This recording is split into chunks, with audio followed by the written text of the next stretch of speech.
अस्सलाम वालेकुम। कैसे हैं सब लोग? उम्मीद है सब खैरियत से होंगे। मैं भी अल्लाह का शुक्र है बिल्कुल ठीक ठाक हूँ, अल्हम्दुलिल्लाह। आज बहुत टाइम के बाद दोबारा आपके खिदमत में हाज़िर हूँ न्यू व्लॉग के साथ। इतने टाइम से मतलब व्लॉग नहीं बना सकी, व नहीं वीडियो शेयर कर सकी।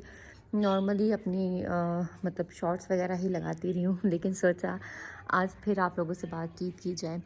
नॉर्मली हम लोग जो है ट्रैवलिंग पे और कुकिंग पे और बाकी इस तरह की चीज़ों पे हम बहुत सी वीडियोस बनाते रहते हैं, व्लॉग्स भी बनाते रहते हैं। आज सोचा आज हम कुछ अच्छी बातें करते हैं, लाइक आज हम चिल्ड्रंस के बिहेवियर इस टॉपिक पे बात करेंगे, ठीक है। तो आज सोचा आज अपना ओपिनियन भी आपके साथ शेयर करती हूँ, कुछ चीज़ें आपके साथ शेयर करती हूँ। हर पेरेंट्स के साथ मसला होता है, जैसे ख़ास तौर पे हाउस वाइफ जो होती हैं। लाइक जैसे मैं भी बीइंग अ मदर मैं आपसे बात कर रही हूँ, मैं भी अपने बेबी के साथ अक्सर रूड हो जाती हूँ। अक्सर क्या, रोज़ ही डेली बेसिस पे हमारा चल रहा होता है जंगें चल रही होती हैं। लाइक रूड हो जाता है बंदा, गुस्सा भी करता है इंसान, काफ़ी सारी चीज़ों में फंसा हुआ होता है, लाइक हम लोग घर के काम करते हैं, हम लोग बाकी चीज़ों को भी हैंडल करते हैं, बच्चों को भी देखना होता है, बाकी सब चीज़ों को भी साथ साथ लेके चलना होता है। तो उस सेंस में लाइक देखा जाए, इंसान का जो बिहेवियर है वो रूड हो ही जाता है। इंसान गुस्सा भी करता है, इंसान को चिड़चिड़ापन भी आता है, काफ़ी सारी चीज़ें लगी रहती हैं साथ साथ। तो इसमें ये है कि हमें अपने इन चीज़ों पे कंट्रोल करना चाहिए ताकि हम अपने बच्चों के साथ अच्छे से बिहेव कर सकें, क्योंकि जो हमारा बिहेवियर है ना वो बहुत मैटर करता है, बहुत ज़्यादा मैटर करता है। उनकी मेंटल कंडीशन पे, मेंटल हेल्थ पे, उनके बिहेवियर में, हर चीज़ में जो है ना बहुत ज़्यादा मैटर करता है। सो हमें इन चीज़ों को मद्देनज़र रखते हुए अपने बच्चों को टैकल करना चाहिए, लेकिन होता नहीं है। जैसे मैं आपसे बात कर रही हूँ, लेकिन मैं ख़ुद भी मतलब यही काम करती हूँ, गुस्सा करती हूँ, चिड़चिड़ापन भी मुझे आता है, मेरी बात नहीं सुनते जब मेरे बच्चे हाथ करते। अब बेटा मेरा बड़ा है, बेटी छोटी है, तो मुझे भी गुस्सा आता है। सो हमें नहीं करना चाहिए। तो ज़रूरी नहीं है बच्चे अगर आपसे रूड बिहेव कर रहे हैं, लाइक वो मसलन when your child is being rude, like आपसे वो रूडली बिहेव कर रहे हैं, आपके साथ रफली बात कर रहे हैं, बुरे तरीके से बर्ताव कर रहे हैं, अपना बिहेवियर दिखा रहे हैं, तो इसका मतलब ये नहीं है they are not disrespecting you. लेकिन हम लोग नहीं समझते, हमें लगता है वो हमसे बदतमीज़ी कर रहा है, हमें आर्गूमेंट्स हमारे साथ कर रहा है, लाइक मिसबिहेव कर रहा है। तो ये चीज़ें नहीं होती हैं, मतलब वो इन शॉर्ट देखा जाए, लाइक मैं पढ़ रही थी कि अगर आपका बेबी अब इस तरह से करता है तो इसका मतलब ये नहीं है कि वो आपको बिल्कुल ही वो कर रहा है। इसका मतलब ये है कि वो अपनी फीलिंग को, जो आप अपनी फीलिंग है जो आप नहीं सुनते, वो अपनी जो बात कहना चाहता है, हम लोग अक्सर अपनी उसकी बात नहीं समझ सकते। वो अपने आप को पावरलेस फील करता है कि वो इस तरह का है कि मुझे कोई नहीं समझता, मेरी कोई बात नहीं जानता। जो मैं कहना चाहता हूँ अपनी माँ से, अपने बाप से, अगर आप जॉइंट फैमिली सिस्टम में रहते हैं, डेफिनेटली वहाँ पे और भी रिश्ते हैं, दादा दादी, फूफो चाचू एक्सेट्रा, काफ़ी सारे रिश्ते उस कैटेगरी में आ जाते हैं। लाइक जैसे हम एक घर में रहते हैं तो ज़रूरी नहीं है, हम लोग कहते हैं ना कि माँ की तरबियत है, बाप की तरबियत है, इस तरह की चीज़ें हैं, तो इसका मतलब ये नहीं है कि सिर्फ माँ बाप की ही तरबियत होती है।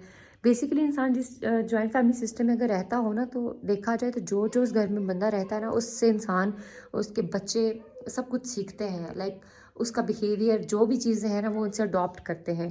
तो हमें चाहिए कि हम अपना बिहेवियर उन बच्चों के सामने, जो ग्रोइंग बेबीज़ होते हैं, जो बड़े हो रहे हैं, जो सीख रहे हैं, लर्न कर रहे हैं, तो उनके साथ हम ऐसी चीज़ें इस तरह से एहतियात करनी चाहिए कि हम वो वर्डिंग यूज़ करें, उस तरह का बिहेवियर करें जो बच्चे हमसे अच्छे तरीके से अडॉप्ट कर सकें। तो अगर आपका बेबी बात नहीं सुन रहा, when your child is not listening, तो इसका मतलब ये नहीं आपको इग्नोर करे, they are not ignoring you, but मतलब वो अपना मैसेज जो है ना, वो आपको कम्युनिकेट करने की कोशिश कर रहा होता है। तो जो हम नहीं सुनते, as a being a parent हम लोग नहीं सुनते। हमें अपने बच्चे आवाज़ें देते रहेंगे, जी मामा मामा, तो हम लोग उसको भी, अब भाई रुक जाओ, हमें काम कर रही हूँ, मैं ये कर रही हूँ, मैं वो कर रही हूँ, वो बेचारा आवाज़ें देते ही रह जाता है, लेकिन हमारे घर के काम ही ख़त्म नहीं होते।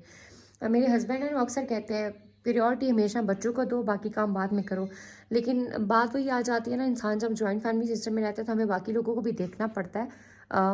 दुनियादारी लाइक खाना पकाना होता है, घर के काम देखने पड़ते हैं, सास ससुर को देखना पड़ता है, लाइक ये सारी चीज़ें देखनी पड़ती है। अगर हम लोग किसी चीज़ में रह जाते हैं तो कोई ये नहीं कहता कि अपने बच्चे को देख रही थी या अपने बच्चे का काम कर रही थी, या उसके बच्चे हैं, चलो इट्स ओके, हो गया है, कोई बात नहीं। कोई वो चीज़ें कोई भी इग्नोर नहीं करता, लाइक फिर भी वो बातें सुनाते हैं। तो फिर जब हम लोग हाउसवाइफ के तौर पे देखें, तो हम लोगों को फिर ये चीज़ें मैनेज करनी पड़ती हैं। फिर उस सेंस में अगर जाएँ तो हम इस तरह से अपने बच्चों को इग्नोर भी कर देते हैं, उनकी बातें भी नहीं सुनते हैं, उनका बिहेवियर भी हमें समझ नहीं आता, उनके साथ बहुत रूड हो जाते हैं, जो इन फ्यूचर हमारे लिए नुकसानदेह होता है। तो हमें इन चीज़ों की एहतियात करनी चाहिए। तो मैं क्या आपसे बोलूँ, क्योंकि मैं खुद भी यही काम करती हूँ। मैं जो इतनी बड़ी-बड़ी बातें आप लोगों के साथ शेयर कर रही हूँ, क्योंकि मैं खुद भी यही काम करती हूँ।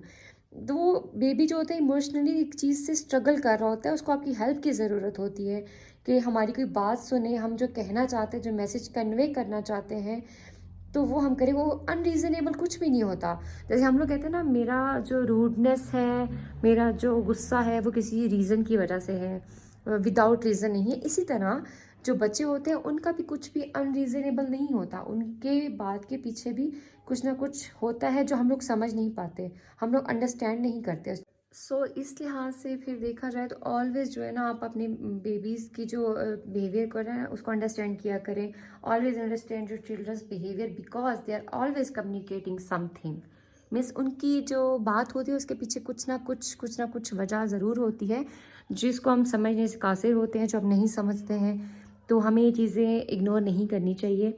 आजकल तो वैसे भी जैसे हालात चल रहे हैं, अगर बच्चा आपका एकदम से अच्छी चीज़ों से फ़ौरन ही गुस्सा कर रहा है, उसका बिहेवियर आप देखा करें, उसकी हर चीज़ को नोटिस किया करें, तो आप उसे फिर प्यार से बिठा के पूछें कि बेटा कोई बात तो नहीं हुई, कोई स्कूल अगर गोइंग बच्चे हैं, स्कूल में कोई बात तो नहीं हुई, या किसी मामू ने, चाचू ने, दादा ने, इनफैक्ट किसी ने कुछ कहा हो, कोई भी, क्योंकि ये भी कोई भी चीज़ जो अनयूजुअल नहीं होती, कुछ ना कुछ रीज़न होता है।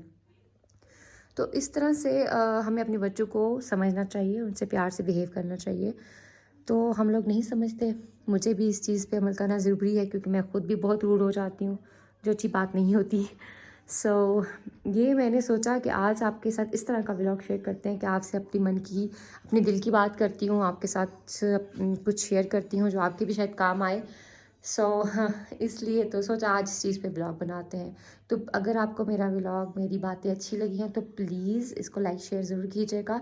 तो जिन्होंने अभी तक मेरे चैनल को सब्सक्राइब नहीं किया तो प्लीज़ आई रिक्वेस्ट कि सब्सक्राइब करें, बेल आइकन को प्रेस करें, ताकि मेरी आने वाली वीडियोज़ आपके साथ शेयर होती रहें, आपको पता चलता रहे, नोटिफिकेशंस आती रहे। सो तो अपनी दुआ में याद रखिएगा। थैंक यू, अल्लाह हाफिज़, बाय बाय।